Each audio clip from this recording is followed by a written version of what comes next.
Assalamualaikum warahmatullahi wabarakatuh. Mudah-mudahan kita semua masih tetap dalam ridhonya Allah. Usia hina atau umur yang berkah. Sebelum kita lanjut, jangan lupa subscribe, like, komen, dan share. Setiap ada yang merayakan hari ulang tahun, kita selalu mendengar ucapan selamat panjang umur. Atau ketika ada bayi yang lahir, didoakan agar sehat dan berusaha panjang umur. Namun adakah yang dapat memastikan dirinya sendiri berusia panjang, mulia atau hina, penuh keberkahan? Umur manusia adalah perkara gaib dan merupakan rahasia Allah Subhanahu wa Ta'ala. Tak seorang pun tahu berapa panjang usia yang Dia tetapkan untuknya. Meski umur termasuk perkara gaib, beberapa ulama besar mencoba membahasnya.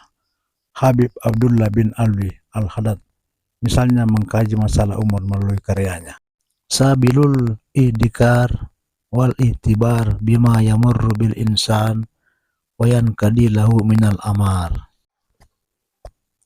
Jalan menuju peringatan dan perenungan tentang tahapan usia yang dilalui manusia. Beliau membagi umur dalam 5 tahapan.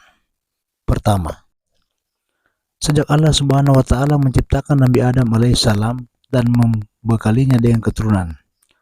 Kedua, terhitung sejak seorang manusia terlahir dari rahim ibunya hingga ajal menjemput. Ketiga, dimulai sejak kebangkitan manusia dari alam dunia melalui kematian sampai tertibnya sangkakala malaikat Israfil di padang mahsyar. Umur ketiga adalah masa penantian seorang di alam barzah. Keempat, berlangsung sejak seorang manusia dibangkitkan dari alam barzah bersamaan dengan ditibnya sangkakala yang kedua hingga manusia melangkah di atas siratal mustaqim. Kelima, dimulai sejak seorang memasuki pintu surga atau terjatuh di jurang neraka. Usia umat Rasulullah SAW tidaklah sepanjang usia umat-umat terdahulu. Dalam sebuah hadis disebutkan, usia mereka umumnya antara 60 sampai 70 tahun. Rasulullah SAW pernah mengadukan pendeknya usia umat beliau. Itu berkata kepada Allah Subhanahu wa Ta'ala. Dengan penuh kasih, Allah Subhanahu wa Ta'ala menjelaskan, meski usia umat Islam lebih pendek dari umat lain, Allah Subhanahu wa Ta'ala telah menganugerahkan banyak keutamaan. Di antaranya Lailatul Qadar, malam yang nilainya lebih dari 1000 bulan. Masa muda dan masa dewasa merupakan fase terpenting dalam kehidupan manusia. Mengenai pentingnya masa muda, seorang bijak mengatakan, jika engkau tak bisa meraih kemuliaan di hari mudamu, tak akan mulia hidupmu sampai tua. Yang sangat penting diingat, setiap orang akan diminta pertanggungjawaban tentang umur yang dianugerahkan kepadanya. Rasulullah SAW bersabda, tak akan bergeser kedua kaki manusia pada hari kiamat sampai selesai ditanya tentang 4 perkara, yaitu tentang umurnya dihabiskan untuk apa, tentang masa mudanya dipergunakan untuk apa, tentang hartanya dari mana diperoleh dan untuk apa dibelanjakan, dan tentang ilmunya apakah sudah diamalkan. Hadis riwayat At-Tirmizi. Dalam Islam, usia 40 tahun dianggap sebagai usia yang istimewa.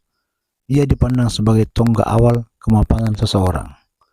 Rasulullah SAW pun diangkat sebagai nabi oleh Allah Subhanahu wa Ta'ala pada usia 40 tahun. Bagi kaum sufi, usia 40 tahun dianggap sebagai pintu gerbang menuju Allah Subhanahu wa Ta'ala. Seorang sufi besar, Syekh Abdul Wahab bin Ahmad As-Sairani, dalam kitab Bahrul Maurud menulis, telah diambil perjanjian dari kita, apabila umur telah mencapai 40 tahun, hendaklah bersiap-siap melipat kasur dan selalu ingat pada setiap tarik napas, bahwa kita sedang berjalan menuju akhirat, sampai tak merasa tenang lagi rasanya hidup di dunia. Yang dimaksud dengan melipat kasur ialah mengurangi tidur untuk memperbanyak ibadah. Setelah melampaui fase kedewasaan, kaum muslimin memasuki fase persiapan menghadapi kematian, yakni pada usia 60 sampai 70 tahun. Sabda Rasulullah SAW, masa penuhan umur umatku hari 60 hingga 70 tahun. Hadis riwayat Muslim dan An-Nasi. Oleh karena itu, amat sangat keterlaluan orang-orang yang sudah berusia di atas 60 tahun tapi masih jauh melakukan maksiat. Sabda Rasulullah SAW, Allah Subhanahu wa Ta'ala tidak akan menerima dalih seseorang sesudah dia memanjangkan usia hingga 60 tahun. Hadis riwayat Al-Bukhari. Usia lanjut juga merupakan sebuah keistimewaan. Dalam sebuah hadits qudsi, Rasulullah SAW menyampaikan firman Allah Subhanahu wa taala, "Demi kemuliaanku, keagunganku, dan kebutuhan hambaku kepadaku, sesungguhnya aku merasa malu menyiksa hambaku, baik laki-laki maupun perempuan yang telah beruban karena tua dalam keadaan muslim." Dalam hadis lain beliau bersabda, "Sebaik-baik di antara kalian adalah orang yang paling panjang umurnya dan baik pula amalannya." Hadis riwayat At-Tirmizi. Namun Al-Quran juga berulang kali memperingatkan akan ditanya ketuaan dan kepikunan. Misalnya dalam surat An-Nahl ayat 70, Allah menciptakan kamu, kemudian mewafatkan kamu, dan di antara kamu ada yang dikembalikan kepada umur yang paling lemah, supaya tidak mengetahui lagi sesuatu pun yang pernah diketahuinya. Sesungguhnya Allah Maha mengetahui lagi Maha kuasa. Kepikunan yang mengiringi ketuaan itulah yang ditakuti oleh Rasulullah SAW, sehingga beliau selalu berdoa, "Aku berlindung kepadamu dari usia yang paling hina." Suatu kali Ma'ad bin Saidan mendatangi Al-Ma'mun. Ma'mun bertanya, "Bagaimana keadaanmu di usia tua renta ini?" Ia menjawab, "Aku bisa jatuh hanya karena tersandung kotoran unta, dan cukup diikat hanya dengan sehelai rambut." "Bagaimana keadaanmu dalam makanan, minuman, dan tidurmu?" Ia menjawab, "Bila lapar aku marah, dan bila makan aku merasa jengkel. Bila berada di antara orang aku mengantuk, dan bila di atas kasurku aku terjaga." "Bagaimana keadaanmu dengan para wanita?" Beliau menjawab, "Kalau wanita yang buruk rupa, aku tidak menginginkan mereka, sedangkan para wanita yang cantik tidak menginginkanku." Ma'mun berkata, "Kalau begitu, tidak pantas orang sepertimu dianggap mudah. Lipat gandakanlah imbalan untuknya dan haruskan ia menetap di rumah.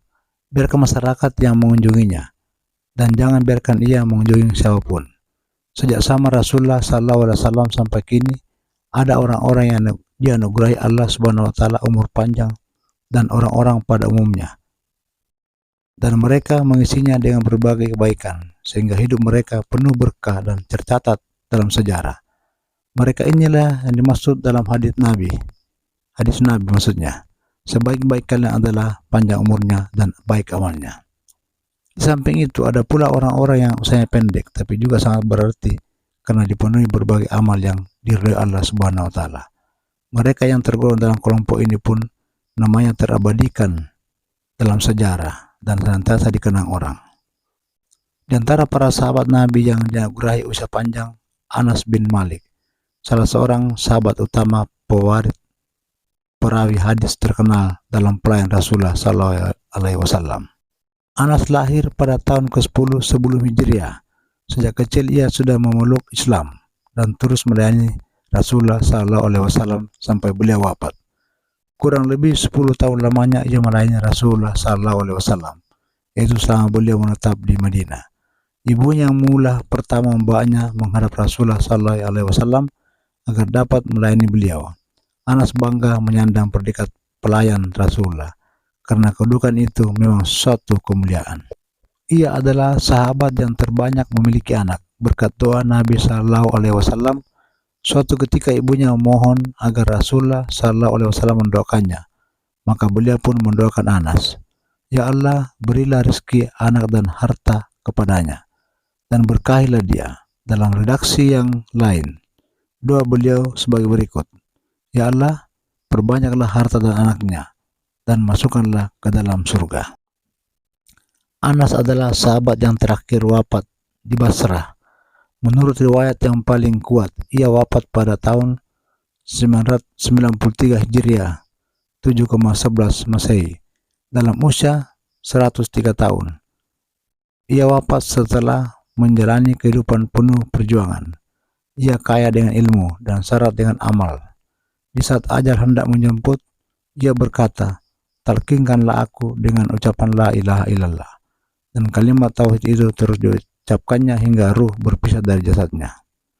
Ada pula tokoh yang usianya tidak panjang tapi penuh dengan keberkahan dan kehidupannya tetap dikenang orang dari zaman ke zaman, Salah satunya adalah Umar bin Abdul Aziz yang pada tahun 99 Hijriah atau 711 Masehi terpilih sebagai khalifah menggantikan Khalifah Sulaiman. Ketika itu usianya 37 tahun maksudnya. Ia dipandang sebagai khalifah paling adil dan paling sederhana di antara semua khalifah Bani Umayyah. Umar juga menghentikan segala bentuk kemewahan para mantan khalifah dan sebaliknya menghidupkan dengan Al-Quran dan Sunnah. Ia juga melarang pengawal dan rakyat berdiri menghormatinya. Ketika orang-orang berdiri menghormatinya, ia berkata, "Jika kalian berdiri, kita semua berdiri. Jika kalian duduk, kita semua duduk. Sepatutnya lah manusia hanya berdiri menyembah Allah, Tuhan sekalian alam. Sesungguhnya Allah telah mewajibkan hal-hal fardu dan mengayunkan hal-hal sunnah. Barang siapa mengambilnya, bertemulah dia dengannya. Dan barang siapa meninggalkannya, binasalah dia." Para salaf salih yang berumur panjang dalam keadaan ibadah dan taat kepada Allah menganjurkan para pemuda untuk memanfaatkan masa muda mereka. Pergunakanlah masa muda kalian sebelum kalian menjadi seperti kami saat ini. Maksud mereka, di usia yang tua, renta, dan lemah tidak dapat melakukan banyak amal saleh, padahal usia mereka yang demikian mereka telah mendahului para pemuda dalam berlomba-lomba menuju jalan Allah dan bersungguh-sungguh dalam mentaatinya. Namun dalam Islam, bukan usia panjang yang terpenting, melainkan keberkahan usia. Keberkahan ditandai dengan bagusnya amal ibadah dan akhlak serta karya yang bermanfaat bagi generasi sesudahnya. Semoga Allah Subhanahu wa taala selalu bersama kita. Amin. Jangan lupa subscribe, like, komen, dan share. Wallahul muwaffiq ila aqwamit thoriq. Wassalamualaikum warahmatullahi wabarakatuh. Irwan Story.